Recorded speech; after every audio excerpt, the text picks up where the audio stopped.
ఈరోజు శుక్రవారం లక్ష్మీదేవిని ఆరాధించే విశేషమైన రోజు.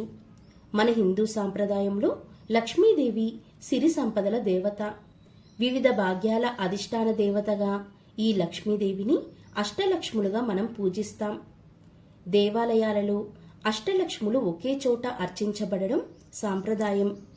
ఆ అష్టలక్ష్ములు ఎవరు అంటే ఆదిలక్ష్మి, ధాన్యలక్ష్మి, ధైర్యలక్ష్మి, గజలక్ష్మి, సంతానలక్ష్మి, విజయలక్ష్మి, విద్యాలక్ష్మి, ధనలక్ష్మి. ఎంతో విశేషమైన ఈ శుక్రవారం రోజు అమ్మవారికి సంబంధించిన ఈ విశేషమైన కథను విన్నా, చదివినా, చెప్పినా, వినిపించినా సకల శుభాలు కలుగుతాయి, ధనధాన్యాలు కలుగుతాయి. అమ్మవారి అనుగ్రహం మీకు తప్పకుండా కలుగుతుంది. మరి ఆ కథ ఏంటో ఇప్పుడు ఈ వీడియోలో మనం తెలుసుకుందాం. వీడియోని ఎక్కడా స్కిప్ చేయకుండా పూర్తిగా చూడండి, అప్పుడే మీకు చక్కగా అర్థమవుతుంది. అదే అష్టలక్ష్మి వ్రత కథ. ఈ కథను వింటే చాలు అష్టలక్ష్ముల కటాక్షం మీకు కలుగుతుంది. పూర్వం భృగువు అనే మహర్షి ఉండేవాడు. మహా తపశ్శాలి, వేదాంగ పరాయణుడు. అతడికి ఒకసారి బిడ్డలు కలగాలి అనే కోరిక కలిగింది. అంటే సంతానం కావాలనే కోరిక కలిగింది. దాంతో భృగువు పరాశక్తి గురించి తపస్సు చేయడం మొదలుపెట్టాడు. రోజులు, నెలలు, సంవత్సరాలు గడిచిపోయాయి. అయినా భృగువు తపస్సు మానలేదు. ఆయన తపస్సుకి పరాశక్తి ఎంతగానో సంతోషించి ప్రత్యక్షమైంది. పరాశక్తి భృగు మహర్షితో, ఓ మహర్షి, నీకేం కావాలో కోరుకో, నీ తపస్సుకు నేను ఎంతగానో సంతోషించాను అని అన్నది. దానికి భృగు మహర్షి, అమ్మా, నాకు సంతానం కావాలి, కళారూపాలు అయిన బిడ్డలు నాకు కావాలి అని అభ్యర్థించాడు. దాంతో తదాస్తు అంది అమ్మవారు. అమ్మవారి వరానికి ఫలితంగా అమృతకళ, మృతకళ అనే ఇద్దరు శిశువులు జన్మించారు. పెద్దదైన మృతకళకు జ్యేష్ఠ అనే పేరు పెట్టాడు భృగువు. చిన్నదైన అమృతకళకు లక్ష్మి అని పేరు పెట్టాడు. అన్నదమ్ముల ఆత్మీయతలు చిన్నతనంలోనూ, అక్కా చెల్లెళ్ల అనురాగాలు పెద్దతనంలోనూ అనే సామెత ఉండనే ఉంది కదా. అదేవిధంగా లక్ష్మీదేవి, జ్యేష్ఠాదేవిలిద్దరూ ప్రతిక్షణం అనుక్షణం గొడవ పడుతూనే ఉండేవారు. ఈమె ఉంటే ఆమె ఉండేది కాదు, ఆమె వస్తుందంటే ఈమె ఉండేది కాదు. ఈ విధంగా ఒకరికొకరికి అస్సలు పడేది కాదు. ఇలా ఉండగా లక్ష్మీదేవి శ్రీ మహావిష్ణువును ప్రేమించింది. ఇది తెలిసిన జ్యేష్ఠాదేవి తాను కూడా విష్ణువునే పెళ్లాడుతాను అంది. కాని శ్రీ మహావిష్ణువు మాత్రం లక్ష్మిని మాత్రమే మనువాడుతాను అన్నాడు. అది తెలుసుకున్న జ్యేష్ఠాదేవి చెల్లెలైన లక్ష్మీదేవిని సముద్రంలో బ్రతకమని శపించింది. దీంతో అమృతకళ అయిన లక్ష్మీదేవి సముద్రగతం కావడంతో జ్యేష్ఠాదేవి ఈ భూమినంతా ఆక్రమించుకుంది. ఎప్పుడైతే లక్ష్మీదేవి భూమి మీద లేదో అప్పటి నుంచే జీవకళ నశించిపోయింది. జ్యేష్ఠాదేవి వల్ల భూమి అంతా చావు అంటే మృతకళ వ్యాపించింది. సృష్టి స్తంభించసాగింది. ప్రకృతి అంతా గందరగోళంగా తయారైంది. అప్పుడు బ్రహ్మాది దేవతలందరూ కలిసి వైకుంఠానికి చేరుకున్నారు. విష్ణువును ప్రార్థించారు. లోకంలో అనేక బీభత్సాలు జరుగుతున్నాయి, నీవే దీనికి మార్గం తెలియజేయాలి అని విష్ణువును ప్రార్థించారు బ్రహ్మాది దేవతలు. అప్పుడు విష్ణుమూర్తి, ఓ బ్రహ్మాది దేవతల్లారా, ఈ విషయంలో నేను ఏమీ చేయలేను. మీరు వెంటనే భృగు మహర్షిని ఆశ్రయించండి, అతనే తగిన పరిష్కారాన్ని మీకు తెలియజేస్తాడు అని తెలియజేశాడు విష్ణుమూర్తి. దాంతో బ్రహ్మాది దేవతలంతా భృగు మహర్షిని ఆశ్రయించారు. తమను ఈ ప్రకృతి వైపరీత్యాల నుంచి కాపాడమని వేడుకున్నారు. అప్పుడు భృగు మహర్షి ఎంతో కోపంతో పెద్ద కూతురైన జ్యేష్ఠాదేవిని భూమిని వదిలి వెళ్లిపొమ్మన్నాడు. కాని జ్యేష్ఠాదేవి తండ్రి మాటను తిరస్కరించింది. విష్ణువుకు భూమి అంటే ప్రేమ కాబట్టి భూమిని వదలను అంది. భూమి మీద తనకు ప్రత్యేక స్థలం చూపించమంది. దీంతో భృగు మహర్షి విష్ణువును సలహా అడిగాడు.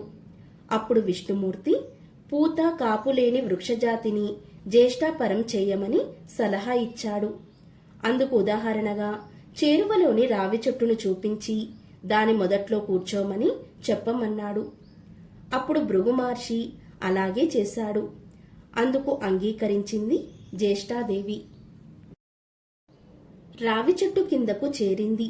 అది మొదలు రావి చెట్టు ఎవరూ తాకరానిదయ్యింది. జ్యేష్ఠాదేవి రావి చెట్టులోకి ప్రవేశించగానే సృష్టి మరలా ప్రారంభమైంది. అయినా భూమి మీద కల మాత్రం లేదు. లక్ష్మీదేవి సముద్రపరం అవ్వడం వల్ల భూమి మీద కళాకాంతులు లేకపోయాయి. అందుకే సముద్రంలో పడిన అమృత కళ అయిన లక్ష్మిని బయటికి తేవాలి అనుకున్నారు. అమృతం కోసం క్షీరసాగరాన్ని మదించిన సమయంలో లక్ష్మీదేవి సముద్రం నుండి బయటికి వచ్చింది. తాను ఉన్న చోట తన అక్క ఉండకూడదని, ఆమె ఉన్న చోట తాను వెళ్ళనని ఒప్పందం చేయించుకుని లక్ష్మీదేవి సముద్రంలోంచి వచ్చి విష్ణువును వివాహం చేసుకుంది. ఆ సందర్భంగా ఆమె యొక్క పూర్ణ అంశను తన వక్షస్థలంపై నివసించమని ఆదేశించి ఆమె కలను ఆది, విద్య, విజయ, ధన, ధాన్య, ధైర్య, సంతాన, గజకళలు అనే 8 కళలుగా విభజించాడు. ఆ 8 కళలే అష్టలక్ష్ములు. ప్రాణికోటిలో, ముఖ్యంగా మానవులలో ఎవరు ఏ ఏ కళల కోసం తపిస్తారో వారు ఆ కళను లక్ష్మీపరంగా అష్టలక్ష్మి స్వరూపాలను ఆరాధించాలని, అలా ఆరాధించిన వారికి తప్పనిసరిగా కోరికలు తీరుతాయని వరాన్ని ప్రసాదించాడు శ్రీ మహావిష్ణువు.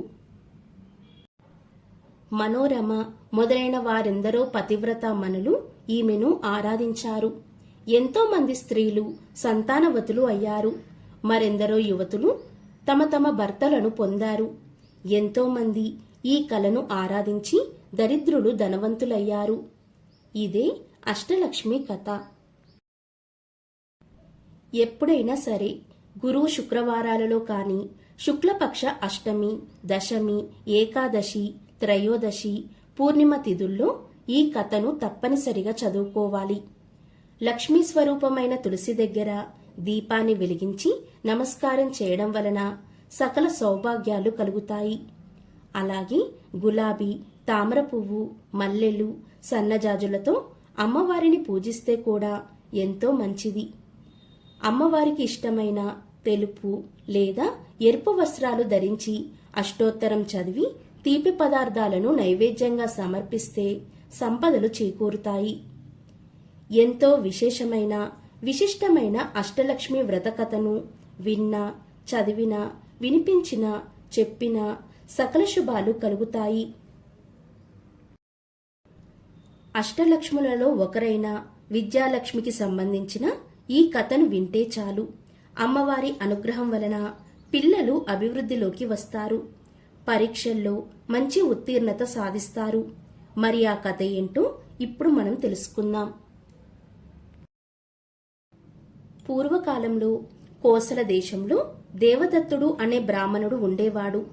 అతనికి సంతానం లేదు. అందువల్ల సంతానం కోసం యజ్ఞం చేశాడు. ఆ యజ్ఞంలో ఉద్గాతగా గోబిలుడు అనే బ్రాహ్మణుణ్ణి నియమించాడు. ఏ కారణం వల్లో ఆ గోబిలుడికి ఆ సమయంలో యగశ్వాస దిగశ్వాస కావడం చేత మంత్రపఠనంలో చిన్న స్వరభంగం అయింది. అందుకు దేవదత్తుడు కోపగించి, ఓరి గోబిల, సంతానార్థమై శ్రవణం చేస్తూ ఉండగా స్వరభంగం చేశావేంటి అని కసురుకున్నాడు. అందుకు అలిగిన గోబిలుడు, ఇంత కోపిష్టివాడికి యజ్ఞం ఎందుకు? స్వరభంగమైతే ప్రాయశ్చితం చేసుకోవచ్చు. అంతేకాని యజ్ఞదీక్షలో ఉండి ఉద్గాతపై కోపగించడం మహాపాపం. నీకీ జన్మలో కొడుకు పుట్టినా పుట్టుగాక, వాడు విద్యారహితుడై మూర్ఖుడవుగాక అని శపించాడు.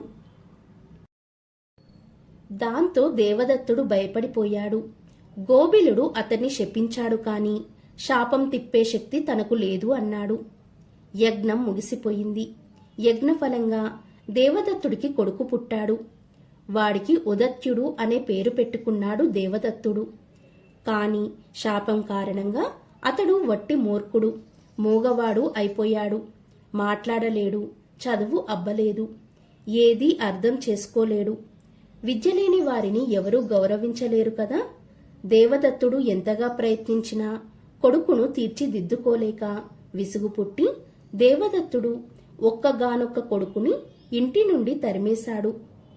అమాయకుడు అయిన ఉదత్యుడు గంగానది తీరం చేరి అక్కడ అడవిలో ఒక గుడిసె వేసుకుని ఏకాకిగా బ్రతుకుతున్నాడు.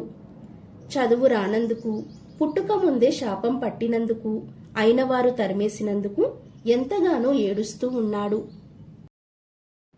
ఒకరోజు ఒక ఋషి ఆ గుడిసె వద్ద నుండి పోతూ లోపల నుండి వస్తున్న ఉదత్యుని రోదనధ్వనికి ఆశ్చర్యపడి లోపలికి వెళ్లి అతన్ని పలకరించాడు. అప్పుడు ఉదత్యుడు తన కష్టాన్ని తెలుపుకున్నాడు ఋషికి.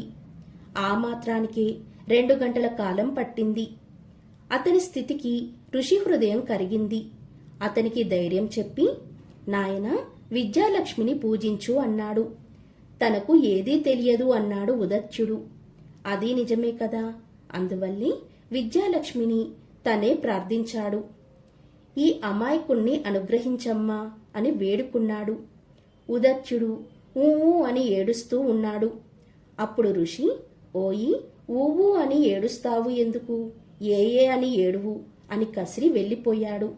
వెంటనే ఉదత్యుడు ఊవు అనడం మాని ఏ అని ఏడవడం మొదలుపెట్టాడు. ఆ అమ్మవారి లీల అనంతం. ఎవరిని ఎలా అనుగ్రహిస్తుందో ఎవరికి తెలుసు? పరాశక్తి యొక్క ఏకాక్షర బీజమే ఏకారం. ఉదత్యుడు మనసులో విద్యాలక్ష్మిని తలుచుకుంటూ ఏడుస్తూనే ఉన్నాడు. కాలం దొర్లిపోతుంది. క్రమక్రమంగా లోక విషయాలు అతనికి తెలుస్తున్నాయి. అతనిలో మేధ అభివృద్ధి అయ్యింది. అతని ఆలోచనలే పూజా సర్వస్వంగా, అతని కన్నీరే పాదాభిషేక ద్రవంగా, అతని ఊయేలే జపంగా స్వీకరించింది అమ్మవారు. విద్యాలక్ష్మి అమ్మవారు. కాని అతని అభివృద్ధి అతనికి తెలిసి వచ్చేటట్లు లేదు. ఇలా ఉండగా ఒకరోజు ఒక దెబ్బతిన్న లేడీ రివ్వున వచ్చి ఉదత్యుని గుడిసెలో దాక్కుంది. అది చూశాడు ఉదత్యుడు. లేడి పిల్లే కదా అని దానిని ఏమీ చేయలేదు. తాను మాత్రం గుడిసె బయటికి వచ్చి కూర్చున్నాడు. అంతలోనే ఒక వేటగాడు బాణములతో అక్కడికి వచ్చాడు. వచ్చి ఉదత్యుణ్ణి చూసి, అయ్యా, బ్రాహ్మణుడిలా ఉన్నావు. అసత్యం ఆడకూడదు. నీవు చెప్పింది సత్యమే అని నేను నమ్ముతాను. కాబట్టి నిజమే చెప్పు. నేను వేటాడిన లేడీ ఇటుగా వచ్చిందా? దాన్ని నువ్వు చూసావా? ఎటు వెళ్ళిందో, ఎక్కడికి వెళ్ళిందో సత్యాన్ని చెప్పు అన్నాడు. వేట లేకపోతే నా కుటుంబం ఆకలితో చనిపోతుంది అన్నాడు వేటగాడు. ఉదత్యుడు ధర్మ సంకటంలో పడ్డాడు. అబద్ధం ఆడకూడదు. నిజం చెబితే లేడీ చనిపోతుంది, చెప్పకపోతే బోయవాడి సంసారం పోతుంది అని బాధపడుతూ ఇలాంటి సమస్యను పరిష్కరించడానికి నాకు చదువు లేదు కదా అని లోపలే బాధపడుతూ ఉంటే శ్రీ విద్యాలక్ష్మి దయ వల్ల టక్కున అతడికి ఒక శ్లోకం వచ్చింది. అప్పుడు అతను ఇలా అన్నాడు, యా పశ్యతి నాసా బ్రూతే, యా బ్రూతే సానా పశ్యతి, అహో వ్యాధః స్వకారార్థిం కిం పృచ్ఛసి పునః పునః. అంటే, ఓ బోయవాడా, దేనినైనా చూడగలిగిన దానికి అంటే కనులకు మాట్లాడే శక్తి లేదు, మాట్లాడేదానికి అంటే నోటికి చూసే శక్తి లేదు. ఓ బోయవాడా, నేనేదో నా ధ్యానంలో ఉండగా నువ్వు ఎందుకు లేడి కోసం పదే పదే అడుగుతావు అని ఈ శ్లోకం అర్థం. తక్షణమే అదృశ్య దేవతలు సత్యం సత్యం అన్నారు. అతనికి సత్యవ్రతుడు అనే బిరుదు ఇచ్చారు. బోయవాడు అతనికి నమస్కారం చేసి వెళ్లిపోయి అతని గురించి పట్టణంలో చెప్పసాగాడు. మరికొంత కాలానికి ఆ సత్యవ్రతుడే శ్రీ విద్యాలక్ష్మి కృపా కటాక్షాలచే మహాకవి అయ్యాడు. ఈ శ్రీ విద్యాలక్ష్మి యొక్క ప్రభావాన్ని ఎవరైతే చదువుతారో, లేక వింటారో, లేక వినిపిస్తారో వారికి ఆ అమ్మవారి యొక్క కటాక్షం తప్పకుండా కలుగుతుంది. సర్వశుభాలు కలుగుతాయి.